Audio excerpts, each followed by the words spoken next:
Okay, in this video, I'm gonna go over a full chest and back workout for you to try out. Chest and back is the tricky one, fam. It's like, let's just say you've got chest and back, shoulders and arms and legs. That's the typical training split you do with chest and back, right? But the thing is, both chest and back and leg days are very intense and taxing on the central nervous system, which for the average person who isn't blasting PEDs is gonna take around 2 days to recover from for each training day, whereas your shoulders and arms usually only take 1 day to recover from. So let's just say this entire split is going to be more than likely a low volume, high intensity kind of Mike Mentzer split. So let's just say on Monday you train chest and back, Wednesday you train shoulders and arms, Friday you train legs, and then you rest Saturday, Sunday. Let's just say that, because I know based on my ability to recover, that's how I would do the split. And that's what I would advise that you do if you want to do the classic Arnold split or whatever you want to call it. But you would go all out in your sessions to the point of death, bro. This split is designed, I would say, to be a slightly lower volume, low frequency, but very high intensity split. So for those of you looking for maybe a 3-day split, I'd say this is perfect for you.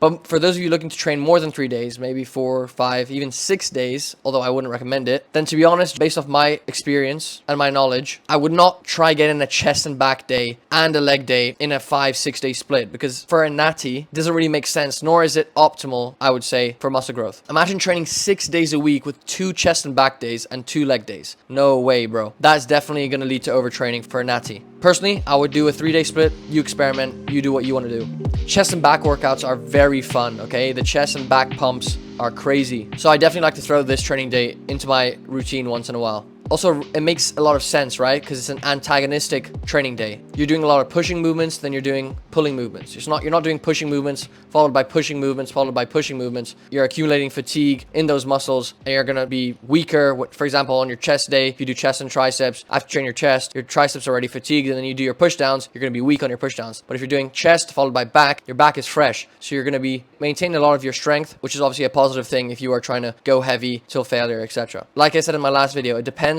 what you start with, which muscle group you start with. Always start with the weakest body part that you have. If your chest is worse than your back, start with chest. If your back is worse than your chest, start with back. If they're kind of equal, maybe interchange between a chest exercise and a back exercise and a chest exercise and a back exercise. Although this could, kind of mess up the pump, but I usually start off with chest and I finish off with back. But that's me. That's specific to my physique and what I think is lacking compared to the other. But you decide again based on your preferences and your body part. And are the back machines free in your gym? Are they taken, Are the chest machines free? So it all depends on your situation. Anyways, let me get on with it. So for every workout, I typically stick to 5 or 6 movements, taking 2 sets till failure on each movement, typically. So for this workout, let's keep it even. Let's do 3 chest exercises, followed by 3 back exercises. Of course, before I get into my working sets, I'll do a shoulder warm-up, getting blood into my delts so that I can avoid injury. And the first movement typically is gonna be some sort of chest fly. Personally, I've always liked pre-exhausting my chest before I get into my heavy pressing movements. Helps with the mind-muscle connection with my chest, and I've seen more growth from doing it in that order. But sometimes I do start with my pressing and finish off with my flies, but it's completely up to you, and it also depends on what machines are available. So either hop on the pec deck or do some standing cable flies, or one of my personal favorites is setting up a bench at the cable stack and doing seated cable flies. Either way, it's always good to switch it up and alternate each variation. So do 1 warm-up set of chest flies, followed by 2 sets till failure, failing within the 8 to 10 rep range. Get in a 4-second eccentric, so extremely slow eccentric,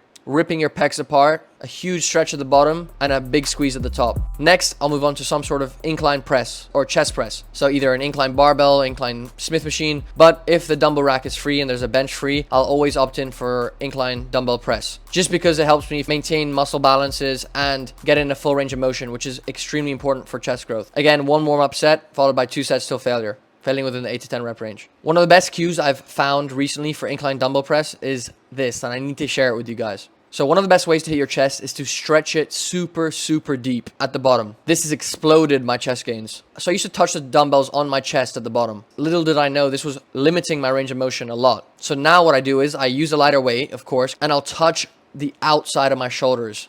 So come down and touch my side delts with the dumbbells, or even my biceps if I can, and then push all the way back up from there. The stretch is insane, especially with a slow descent. So remember that next time you do incline dumbbell press. And then finally for chest would be another chest press or pressing movement. So maybe a machine chest press, if your gym has one, is a great one. One thing I like to do is I like to set up a bench again at the cable stack and do seated cable chest press. This is good as the arm path is comfortable, it's not fixed, you can adjust it to your anatomy, and you can get a really good squeeze in as well. So for the final chest exercise, it's going to be a chest press, 2 sets till failure again, 8 to 10 rep range. And probably no need for a warm-up set here. And in general, that's all you need for chest. I always say this, I've always said this, maximum 3 exercises for chest, 1 fly, 2 presses. Anything more than that is redundant, is junk volume, and is going to likely lead to overtraining because your chest damages very easily. Now moving on to back. I alternate between more lat focused days and more upper back focused days typically, which translates to either doing 1 row or 2 rows. But today's workout, we're going to bias the lats. So up first is a lat pullover. I like to use the cable rope to do my pullovers, but you can use a straight bar, an easy bar cable attachment, whatever lets you get a good squeeze. That's the most important thing. So here I do 1 warm-up set, then I'll do 2 working sets till failure, failing within the 10 to 12 rep range. Holding that squeeze, controlling the eccentric, and getting in some partials after each set.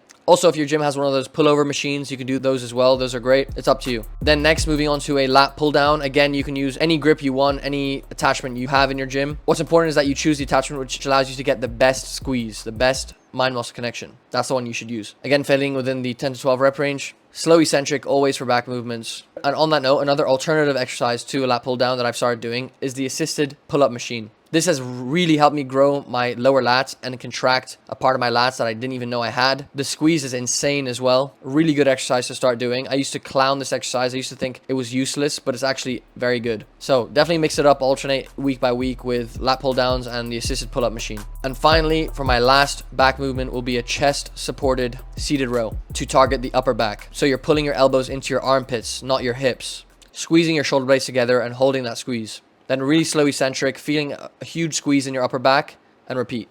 Again, 2 sets till failure, failing within the 10 to 12 rep range. I really think this is the best movement for an upper back. If you have a chest supported seated row, that's probably going to be the most optimal way to grow your upper back. Just because, you know, T-bar rows or chest supported dumbbell rows are great, don't get me wrong, at growing your upper back, but they also put a lot of strain on your lumbar spine when you're reaching for that deep stretch at the bottom. And they can be uncomfortable. They can press into your chest. For many people, they're going to be much less effective because they are so uncomfortable and because they aren't as good as isolating the upper back as a seated chest supported row is. That's why I say if your gym has one, a chest supported seated row, opt in for that one. But if it doesn't, the T-bar row is still an amazing one. Chest supported dumbbell row, they're all still very good. But if I had to choose 3 exercises to do for the rest of my life, it'd probably be that: a lat pullover, pull down, and chest supported seated row. But of course, switch it up, throw in some cable rows definitely once in a while. But yeah, that's it. That's the full chest and back workout that I typically do. Just train hard and reap the rewards, okay? So thanks for watching. I hope you enjoyed. Let me know in the comments what training day you want to see next, and I'll see you in the next video.